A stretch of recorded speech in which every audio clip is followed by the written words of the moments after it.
This is a quick video of that other container, a folding house, I think they called it. It's an expandable Moby folding house.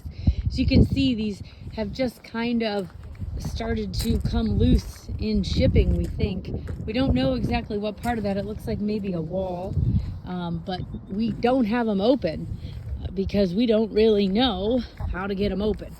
So we're afraid to damage them here, and that's not our goal. So we don't know how you close them after you open them. So make sure you do your research on these. They're going to need a little bit of extra security there.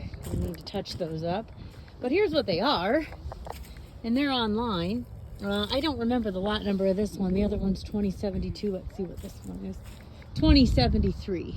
So just so you know, that's that Hardie board there. We can't really get with them to pick our forks up, and the forks don't really fit in there. He's just afraid it's going to come apart because, as you can see, there's a hinge in there.